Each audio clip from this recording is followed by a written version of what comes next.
ওনার সাহিত্য মানের চেয়ে ওনার চিন্তার শালীনতা, ধৈর্য, এই গুণগুলো অত্যন্ত গুরুত্বপূর্ণ এবং এগুলো স্মরণীয় হয়ে থাকবে।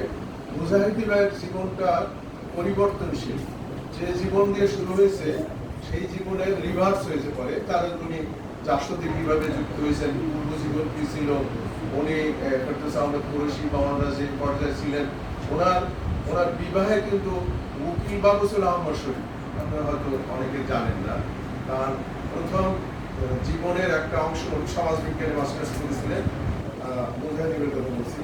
তো পরে তার পরিবর্তন মানে চিন্তা ভাবনা, অর্থাৎ রাজনৈতিক ধাক্কা, যাদের যে দলভুক্ত ব্যক্তি হিসেবে, এটা অনেকটা ফরুক আহমদের ক্ষেত্রে কতটা মিল আছে। ফরুক আহমদ জানেন কলকাতা থেকে থাকে, যশোরের মানুষ, কিন্তু কলকাতা রিপন কলেজে পড়তো। উনি এসএসসি পাস করেছেন কলকাতা রিপন কলেজে।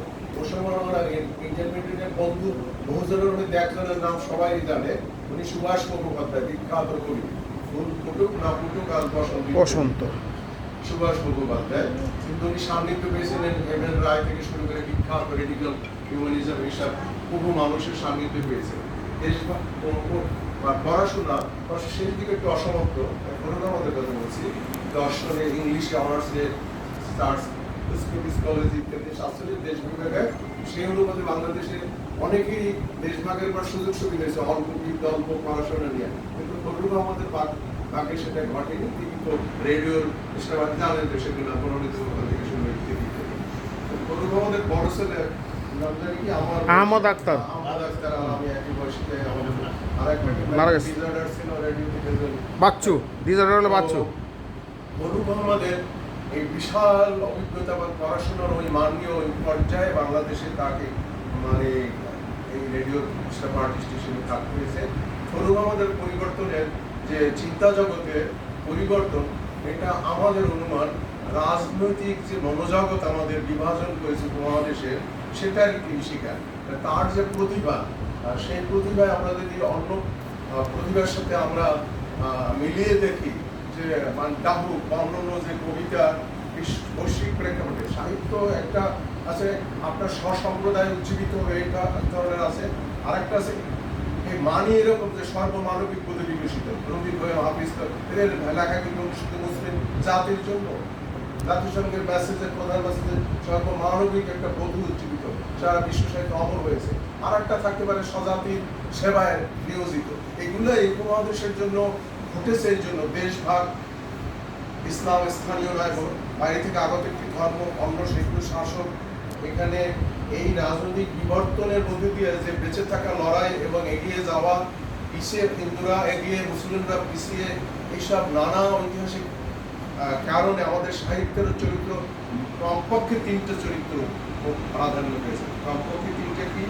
একটি হলো হিন্দু স্বাতন্ত্র্যবাদী চেহারা, বঙ্কিম যিনি উদ্গাতা হিসেবে যদি দেখেন।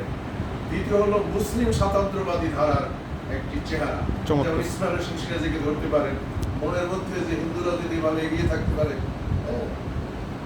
আমরা কেন এগিয়ে থাকবো। অনন্ত প্রবাহ তিনি লিখে হুঙ্কার দিলেন যে হচ্ছে মহাজ্ঞানী, মহাধনবান, এরকম অনেক কথা বলতে পারে। শেষে বলছে যে যতই তিনি ক্ষমতাবান, যতই ঐশ্বর্য ক্ষমতার রাজত্ব যাই হোক বা জ্ঞান গরিমায় গরিষ্ঠ হোক, কিন্তু অনেক কথার মধ্যে যে স্বজাতির সেবা সেবা করেনি কিঞ্চিত, জানাও সেই নরাধ হবে, জানাও সত্য অতীব ঘৃণিত সেই পাষণ্ড রয়ে গেল।